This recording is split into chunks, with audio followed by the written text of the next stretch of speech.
Welcome back, friends. Today we are going to hear Dax the Dragon Who Hiccups Fireworks. Meet his Dax, the tiniest dragon in Dragonville.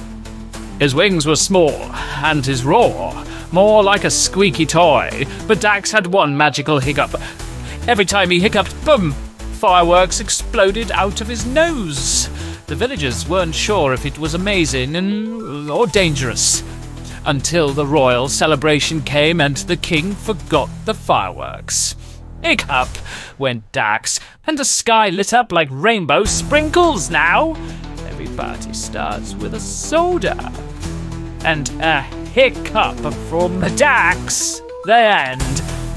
Did you love the story, friends? I hope you did. Don't forget to like and subscribe for more adventures. Bye.